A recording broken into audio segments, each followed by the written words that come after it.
For today's video ay namasyal ako sa labas after ko na mamalengke. So kanina na-share ko na to sa Reels. So gagawin ko naman siyang long form na video. So yun nga guys, dito after ko na mamalengke ay pasyal-pasyal muna ako dito sa malapit na playground kung saan ako ay nagduyan-duyan. So sana mag-exercise ako dyan kaso mo nainggit lang ako sa bata kasi dumuduyan siya. Parang bata lang ulit, diba guys? So, after ko na magliwaliw ng saglit, na minuto sa labas, umuwi ako kasi sabi ng amo ko, kailangan daw ay maggawa ulit ako ng banana bread. Banana cake. Nagluto ulit ako ng banana bread. So, ayan. Hindi ko alam kung banana bread o banana cake yan. So, ayan. Siguro banana bread ang mas malapit. Raisins, tsaka walnut. Wala na naman. Whatever. Basta naubos banana naman bread yung yan. Cashew nuts. Ayan guys. So, sinisunok-sunok para ka. malutong. So, nga pala guys, this time ay nilagyan ko naman siya ng raisin at walnut. Wala naman siyang cashew nuts. Pinatikim lang ni Kulit Tsaka walang pistachio. Naubos na yata. Hindi pa nabili ng bagong pabili ulit ng saging. Stock yung amo kong lalaki. Pagluto So, mahilig mag-stock yun guys. So, nakikikain lang ako sa kanila ng mani pag gusto ko. Hindi na ako nabili. Dami naman Kasi yan talaga yung snacks ni amo. So, yun nga pala yung ginamit kong saging. Hindi pa siya gaanong overripe, no? Sabi niya kasi so, hindi raw masyadong matamis. Dinagdagan ko na lang ng asukal. This time kasi ang ginamit ko ay 2 kutsara. Dati kasi 1.5 lang. Kasi inaano ko baka tumamis. Nagreklamo naman yung amo ko. Hindi naman actually nagreklamo. Sabi lang niya is, nilagyan mo ng asukal to. Sabi ko naman. Bye guys. So, hindi siya parang medyo natabangan pa yata. So, yan na nga, dahil hapon na, syempre, paano pa bang gagawin natin? Magsasaing na agad tayo. Patayin yung sinain ko dyan, guys, kalahating gatang lang. Kalahating cup, as in kalahating cup ng rice cooker. So, minsan may natitira pa yun, guys. Alam niyo ba dito sa Hong Kong? Dito na ako natutong hindi kumain ng kanin. So, kung sa Pilipinas, umaga, tanghali, hapon, kanin, meron pang merienda kanin. No? Dito, hindi. Naku. Dito na ako nasanay ng mag-less rice. Kasi, syempre, umiidad na tayo, kailangan na natin magbawas ng mga carbs. So, hindi maganda yung carbs, lalo na sa mga aging na. So, ayan. Naubusan na rin kami ng brown rice. Puro white rice kami lately. Kaya niremind ko yung amo ko lalaki kasi siya tiga-order ng aming brown rice. Kasi yung brown rice na ginagamit ng amo ko o pinapaluto ng amo ko yung 10 grains. Naku, sari-sari na yun.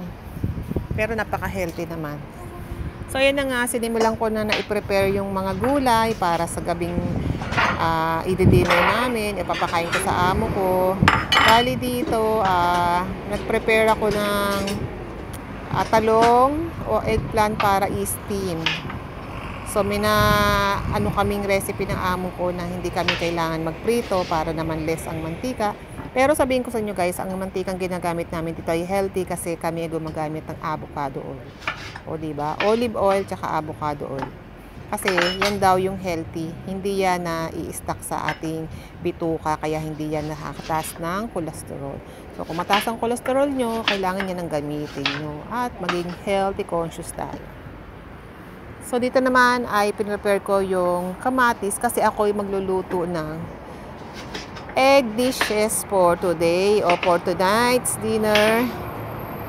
Kasi ang amo ko, nire-require niya ako na meron laging itlog sa isang araw dahil alaga ako minsan ayaw kumain ng itlog. Madalas ayaw niya kumain ng itlog. So sa gabi, no choice siya kasi kasabay namin siya kumain o kasabay niya yung nanay, tatay niya kumain. So napapakain siya ng itlog. Pero pag almusal siya lang, naku. Kahit nagluto ko ng itlog, yan ay iniiwan niya sa plato at minsan nakaalis na siya, saka lang namin nalalaman kasi sa kwarto siya nakakain na hindi niya kinain yung itlog. So, yon, away na naman sila ng nanay niya. So, ang nangyari, ako nakain. My God. Di pa naman ako nag-aalmusal sa, umaga hanggat maaari, kain ko na at 12 o'clock. Minsan talaga, hindi na ako nag-aalmusal Nasasanay na rin yung katawan ko ng ganun. So, Kung mag-almusal man ako, kinakain ko light meals lang. Katulad ng oatmeal, isang cup. Minsan, napapakain ng tinapay. Pero napakadalang na kasi sabi nga ay huwag kang kumain ng mga rice at mga white bread. So, ito naman ay ginagayat ko na yung aking lulutuing broccoli. Kahapon, cauliflower pala yung niluto ko. So, nakamali yata ako. Sabi ko sa amo ko, broccoli. Nalilito talaga ako dyan sa dalawang yan. Broccoli at cauliflower. So, yan. Yung broccoli ay igigisa ko lang naman yan sa... meron kasi akong natirang karne ng baboy na minarinate ko na siya. So, yun na lang. Parang igigisa mo lang yan o isosote mo lang siya.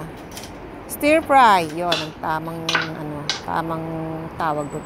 I-stir fry mo lang yung gulay sa karne ng baboy. So, yan, nililinis ko lang yung aking broccoli and then yan ay ibablanch ko ng 1 minute. Ganun ang pagluluto dito ng gulay, ibablanch mo muna. Depende, pero kung yung mga leaf vegetable, hindi naman kailangan i-blanch kasi yon in 3 to 5 minutes is luto na. Yan kasi ay medyo matagal, kaya kailangan ibablanch mo. Para naman in 3 to 5 minutes is luto na siya, kasama na yung paggigisa-gisa. So, yan guys. Nililinis ko naman dito yung spring onion kasi yung spring onion namin, lagi na lang merong free pag nabili ng gulay. Ang nangyayari na i-stock, ayan. Na ano na siya, nabubulok. So, kinukuha pa yung pwede pang pakinabangan. So, ganyan ang gawain ko, guys, sa araw-araw na ginawa ng Diyos dito sa Hong Kong. Sa hapon ako busy, pero sa umaga, linis-linis lang. Palengke. Wala naman akong hinahatid na. Unlike before, naghahatid pa ako ng bata. Naghahatid pa ako ng tanghalian niya. And then, sinusundo ko pa siya ngayon. Alalay lang ako ni amo kasi stay na si amo kong babae, hindi na siya nagtatrabaho after niya na magkaroon ng sakit o yung na stroke siya guys, pero okay na siya ngayon, super okay na siya ngayon. Yun nga lang, stay na siya sa bahay. So ako naman, ayan lang, dakilang tigaluto, tigalinis, tigalaga ng mga kuting, ng mga pusang makulit. Yun na lang, sobrang luwag na ng oras ko dito guys. Kaya naman, hindi rin maganda para sa akin kasi mas gusto ko yung marami akong ginagawa. Busy talaga ako guys, alam niyo ba? Ewan ko ba? Kayo ba ganon? Kasi ang gusto ko talaga yung sobrang dami kong ginagawa. Kasi wala na akong time para mag-isip. Kasi the more na marami akong extra time, marami akong time na mag-isip, siyempre, ang tao naman, di nawawala ng problema yan. Maraming mga isipin, marami akong plano, marami akong gustong gawin sa buhay ko. Ang dami kong gustong marating. So, hanggat hindi ko na-achieve yung mga goals ko na yun, hindi ako nananahimik. So, marami akong pinaplano. Lately, marami akong gustong mabago pa sa buhay ko. Hindi pa ako ganap na satisfied sa aking mga pinaggagawa sa buhay ko. So, marami pa akong gustong ma-achieve. Marami pa akong gustong puntahan. So, siguro, later on, malalaman nyo kung ano yung mga gusto ko pang gawin sa buhay ko, kung ano pa yung mga lugar na gusto ko puntahan. May mabago pa sa aking buhay. So, yun guys. Parang yata hindi na yata ako natapos sa pagpe-prepare nitong gulay na to. Kanina pa ba ako nagagayat yan guys? Hindi ko alam kung yung aking video ay na doble-doble ko. Kasi habang bina-voice over ko to ay nakatingin ako sa baba dahil siguro may narinig kayong mga ingay kasi yan ay ingay ng mga sasakyan. Nandito kasi ako sa rooftop habang nagvo-voice over.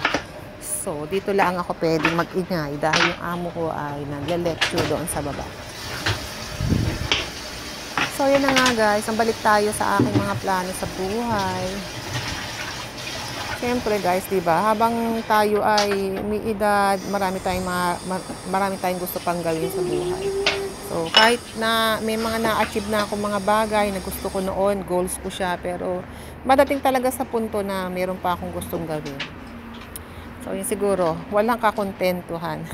Last, natapos na rin ako magayat. Ito na yung pahinga ko at hihintayin ko na lang yung oras kung kailan ako magluluto. So, hanggang dito na lang guys. Salamat sa inyong panonood.